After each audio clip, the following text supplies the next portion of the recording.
Hello, and welcome to the From the Shadows podcast. I am the producer, Jason Lewis. I would like to thank you for tuning in to the From the Shadows podcast, and without further ado, here is your host, Shane Grove. Welcome, everybody. This is Shane Grove, host of the From the Shadows podcast. I am with the Ozark Howler. Oh, no, I don't know if I should howl, you know. And I'm with super producer Jason. How's it going, everybody? Hey, and thanks. If you're wondering what the heck is this showing up in my my podcast feed, this is a new little thing we're going to do. It's called 10 minutes, or what would we call it? Short stories with the Howler. Yeah. Short stories.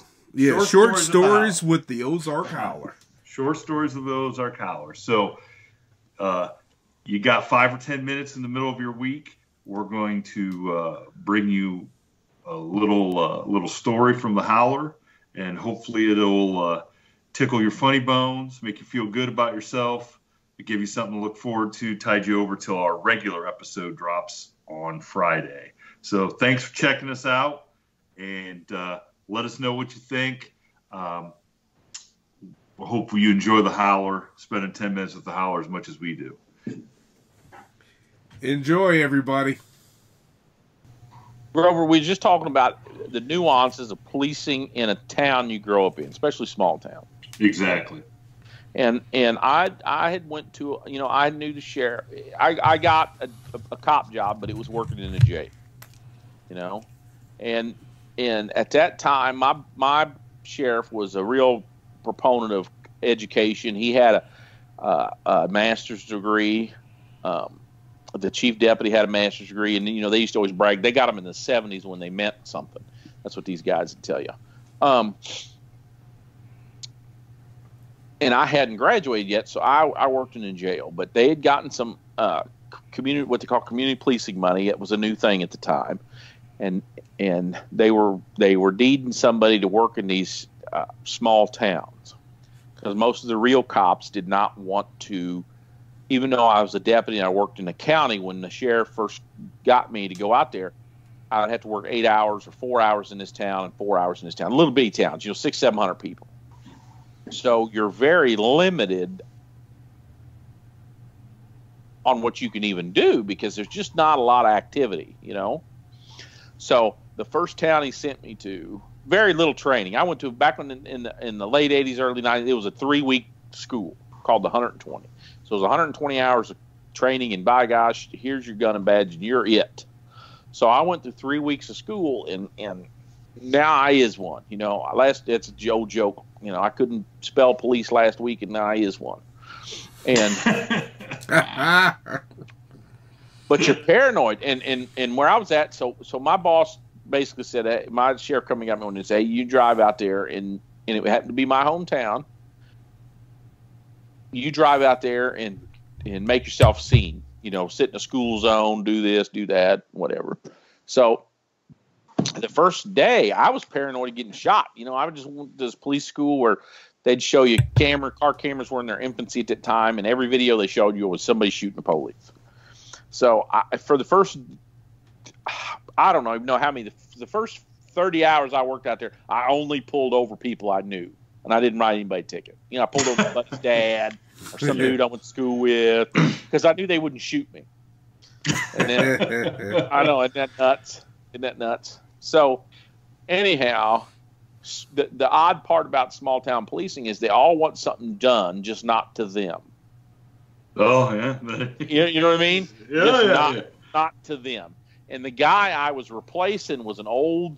You know, there was a dude that kind of worked out. He still worked at the department, but he was a retired military policeman, and he, you know, you were either a violator or you weren't. And he wrote everybody tickets in. And the sheriff I worked for, you know, sheriffs are elected officials. He was getting a little pushback on that. Does that make sense? Because these people, although they wanted a cop in their town, they didn't. You know, they didn't want them getting a ticket. So, yeah, exactly. So that was kind of a big joke. What you do is you give local warnings and out-of-towners tickets. I know it sounds terrible for me to say, but that's just the way it used to be. It's the way it should be. That's just exactly the way it should be. So, and then you knew, when you're driving in somebody else's town to pay attention. That's right. That's right. You know? So, anyhow, there was a guy I went to school with. He's a couple years older than me, and it was just a tremendous, had a lot of stuff going on when we were young. He was a tremendous athlete, tall, good-looking guy, but he was a heavy drinker. But I think he's okay now in his 50s, but back then, really wasted a lot of opportunities because of alcohol addiction. Okay, so, but I knew him. I've known him my whole life. So I pulled him over one day, and he didn't have a license. But I didn't know he didn't have a license until I pulled him over. Well, I let him go. Well, rumor got back to me because he was kind of, he wasn't. I don't think he ever got arrested for anything but either drinking and driving or not having a license. So word got back to me one day that he was eroding my authority by me letting him go. He told everybody that he could drive where he wanted because I wouldn't arrest him. That makes sense? Oh, yeah. So instead of just keeping his mouth shut, there you go. He's got to go down and tell everybody that he can do what he wants because, and when word got back to me. So I really kind of took that to heart. Mm-hmm. And I arrested him 3 or 4 times in about 10 or 12 days. He had it coming. coming. He's in this 700-person town. Yeah. You know what I mean? You probably saw him every time he turned around. Yeah, if I had to be out in that town. And he's not supposed to, he doesn't have a license anyway. Yeah, right. So that's the problem these people get in never-ending cycles because when you get in trouble in a small town, something like, they know who you are. You know what I mean? Yeah. So, yeah, of course. I started kind of feeling bad about it.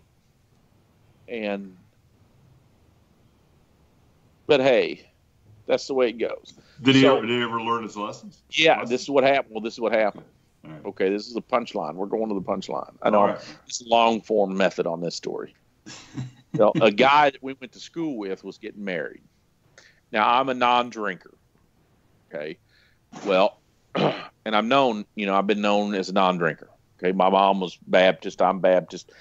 I don't even want to get into nuances of that, but I'm just a non-drinker. And so a friend of ours was getting married, and he said, "Hey, we're renting a van, a big conversion van. We're going to go up to East St. Louis, and go to some bars, and I hate to say strip clubs, but I'm just going to say it here, strip clubs. Right. And we want you to drive." So I'm invited to be the driver. And I said, "I don't have a problem." Well, let's call this guy Jay. Jay is going to be there. He's the guy I've arrested 4 times.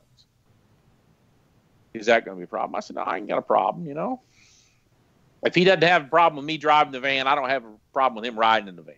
You know what I mean? So yes. We end up in this East St. Louis, Missouri strip club called Roxy's. Now, I used to drink copious amounts of Mountain Dew. And the downside to that is depending on what kind of finger foods or stuff I'm eating, I could get uncontrollable diarrhea at the drop of a hat. Okay, you drink 2 liters of Mountain Dew and you start eating some hot wings at a strip club in East St. Louis, you got to take a dump. I mean, that's just the way it is. So I walked in this bathroom. The problem with the bathroom at that time at that club,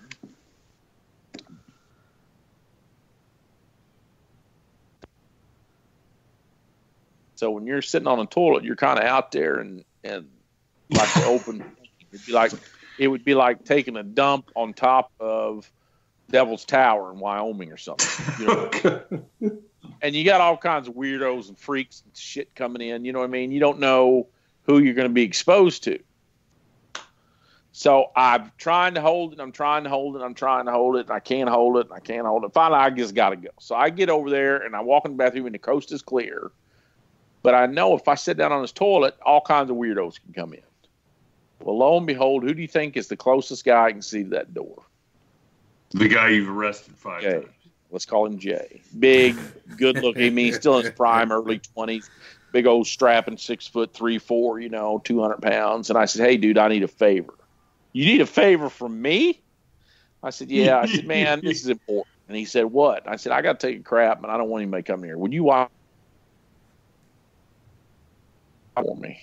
I said, "This is the deal, man. You watch that door. I'm taking a dump. I'll never arrest you again for traffic violations. If you do something else, I can't help you." But he goes, "Okay." So he stood his back to me, his front to the door, and kept the patrons at bay while I took a double dump. It's one of them ones where you go and then you get done and you stand up and you're walking to the sink, and then all of a sudden you got to go again. It's like it settles back down.